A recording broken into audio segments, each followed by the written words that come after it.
Bismillahirrahmanirrahim. Assalamualaikum warahmatullahi wabarakatuh. Bismillahirrahmanirrahim. Wassalatu wassalamu ala rasulillah. La hawla wa la quwata illa billah. Asyhadu an la ilaha illallah wa asyhadu anna muhammadan abduhu wa rasuluhu wa khaliluhu wa la nabiyya ba'da. Allahumma sholli ala sayyidina Muhammad wa ala ali sayyidina Muhammad.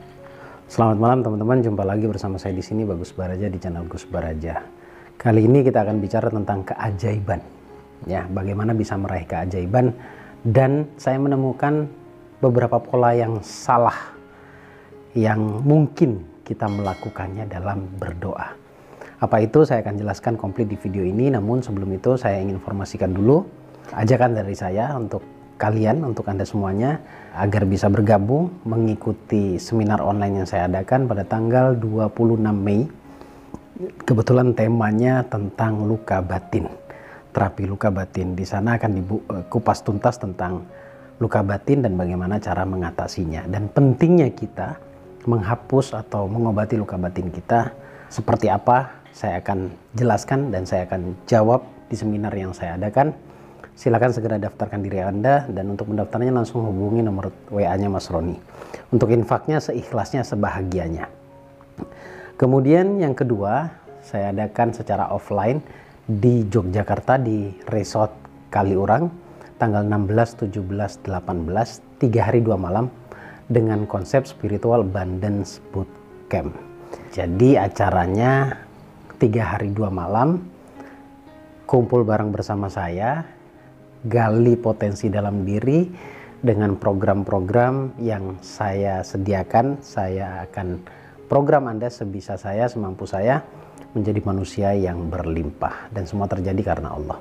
Segera daftarkan diri kamu, dan untuk mendaftarnya langsung hubungi nomor WA-nya Mas Roni, karena sebentar lagi pendaftarannya akan ditutup. Ya, manfaatkan kesempatan ini. Kemudian untuk kelas online-nya 6 bulan dan 1 tahun, kamu juga langsung WA ke nomornya Mas Roni. Nanti akan di follow up oleh Mas Roni. Baik, saya ucapkan banyak terima kasih teman-teman yang selalu stay di channel ini ya, selalu menunggu video terbaru dari saya. Harapan saya bisa bermanfaat untuk Anda semuanya. Baik, kita bahas tentang keajaiban.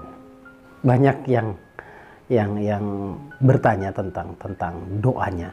Kenapa doanya tidak terkabul? Kenapa doa yang sudah dipanjatkan dengan cara-cara khusus, bahkan ikhtiar-ikhtiar langit, tapi juga tidak membuahkan hasil? Ini konteks pertanyaannya luar biasa sebenarnya, karena sudah banyak hal yang sudah dilakukan, termasuk berilmu juga. Ya, termasuk berilmu juga.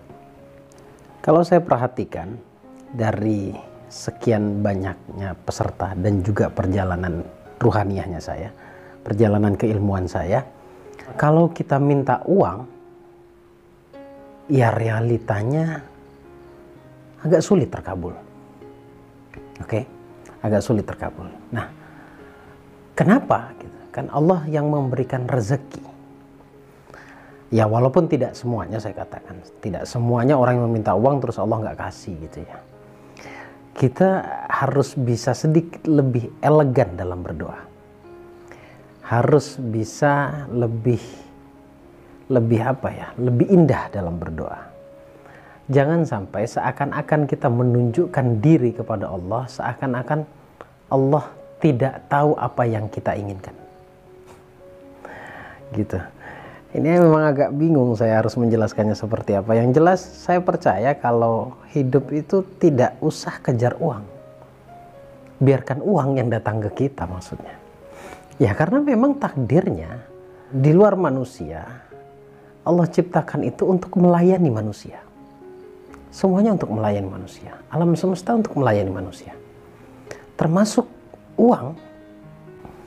Nah, kalau kita bahas lebih dalam, biasanya dikatakan bahwa karena adanya mental block dan lain-lain, uang nggak datang. Oke, ya tentang mental block itu adalah tentang pola pikir, tentang mindset, tentang hati. Tapi pembahasan saya kali ini adalah tentang doa. Ya, justru kalau mental blocknya tidak ada, tapi rezeki semakin sempit, kira-kira karena apa? Nah, mungkin salah satunya adalah cara berdoanya yang kurang elegan, cara berdoanya yang kurang Kurang apa? Kurang menunjukkan bahwa diri kita hamba. Artinya seorang hamba itu sudah dijamin oleh Allah secukup-cukupnya. Ingat, yang mengatakan cukup itu Allah loh, bukan saya ya. Karena bahasa cukupnya Allah itu mencakup alam semesta, luas. Kalau cukupnya versi saya, ya kalau saya beri pengibaratan atau analogi makanan, satu piring hanya cukup untuk kita makan berdua. Kalau sudah ada yang nambah, maksudnya tambah orang lagi 3, 4, 5 dan seterusnya, yaitu kita nggak akan cukup. Tapi kalau cukupnya bahasa Allah itu sudah mencakup bumi dan seisinya. Oke, saya lanjut ya. Tadi saya katakan bahwa jangan kejar uang, biarkan uang yang datang kepada kita. Karena kodratnya memang rezeki itu untuk ditarik, jangan dicari. Kata cari itu sama dengan hilang. Ya, yang benar adalah menjemput rezeki dari Allah. Tetap harus ikhtiar, digarisbawahi. Karena biasanya kalau saya ngomong begini, mulai ada yang komen katanya, kalau nggak kerja gimana ilmu, ngayal ini. Bukan ngayal, tapi saya mau ngebangun dulu kesadarannya. Ya, mau ngebangun dulu kesadarannya. Nah, jangan kejar uang, biarkan uang yang datang. Dalam artian begini loh, kita harus elegan dalam berdoa ke Allah, harus betul, harus benar-benar memposisikan diri sebagai hamba. Hamba yang mana? Hamba yang penuh dengan dosa. Coba perhatikan baik-baik teman-teman ya. Kita bicara tentang keajaiban soalnya ini. Contoh Nabiullah Ibrahim Khalilullah ketika dibakar. Doanya hasbunallah wa ni'mal wakil. Sebaik-baik pertolongan adalah Allah. Doanya tidak minta agar api menjadi dingin atau keluarkan saya dari api. Enggak begitu doanya. Nabiullah Ibrahim memberikan pernyataan atas pertolongan Allah dan keagungan Allah. Hasbunallah wa ni'mal wakil. Kemudian Nabiullah Yunus ditelan ikan. Doanya, la ilaha illa anta subhanaka inni kuntu minadh dhalimin. Perhatikan baik-baik. Di situ memuji Allah dan mengakui bahwa diri kita zalim. Kemudian doa Nabiullah Musa ketika memohon pertolongan kepada Allah saat dikejar oleh Fir'aun. Doa yang masyhur yang dipanjatkan oleh Musa alaihissalam adalah Allahumma lakal hamdu wa ilaikal mustaka wa antal musta'anu wa la khawla wa la quwata illa billahil aliyyil azim. Ini pun maknanya memuji Allah. Kemudian Rasulullah juga ketika dalam kesulitan, Rasulullah pernah berdoa dengan doa La ilaha illallahul azimul halim, La ilaha illallahu rabbul arsyil azim, La ilaha illallahu rabbus samawati wa rabbul ardi wa rabbul arsyil karim. Dan doa tersebut juga doa yang mengagungkan Allah. Nah, sekarang kita ketemu poinnya. Kebanyakan kita, kalau kita punya masalah, kita langsung berdoa atau konteks atau kalimat doanya adalah memohon uang misalkan, lunas hutang misalkan. Kemudian agar tidak dimarahi oleh atasan, agar dapat uang misalkan. Jadi kalau kita bicara tentang keajaiban dan contoh tadi yang saya sampaikan yang pernah dialami oleh para nabi, doa para nabi, mestinya kita juga sibuk untuk memuji dan mengagungkan Allah serta mengakui kekurangan kita. Ya, kalau ada pernyataan tiba-tiba Anda mengatakan ke saya, itu kan nabi Gus, nggak bisa disamakan. Nah, kita ini hidup ada tuntunannya. Kalau nggak ikut nabi lantas ikut siapa, kan begitu. Ya, karena ulama juga ikut nabi. Itu artinya tadi yang saya gambarkan adalah bagaimana para nabi mendapatkan keajaiban.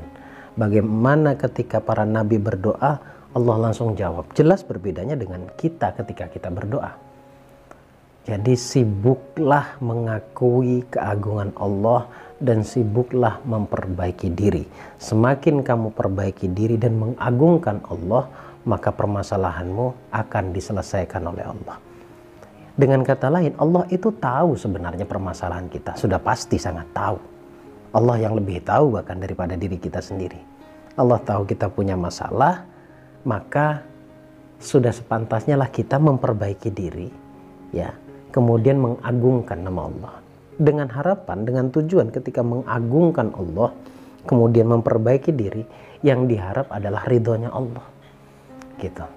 Jujur saya juga sadar ya, dalam artian ternyata doa selama ini yang dijawab adalah ketika benar-benar mengakui kekurangan saya dan mengagungkan Allah.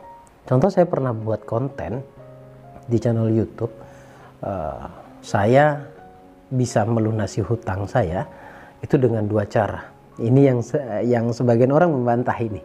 Pertama, saya mohon ampun kepada Allah. Kemudian cara yang kedua, yaitu saya berjanji kepada Allah untuk tidak mengulanginya lagi. Karena itu dosa, riba. Nah, dengan 2 hal ini barulah Allah tampakkan rezeki. Barulah Allah berikan kemudahan-kemudahan dalam ikhtiar saya. Sehingga ketika saya mendapatkan rezeki, saya berinisiatif untuk menutup hutang saya. Ajaibnya, setelah saya sadar saya lakukan dengan 2 cara ini, barulah sekitar 2 bulanan, baru Allah tampakkan rezeki dan saya mampu menyelesaikan hutang saya. Menurut saya itu sangat cepat dan sangat ajaib.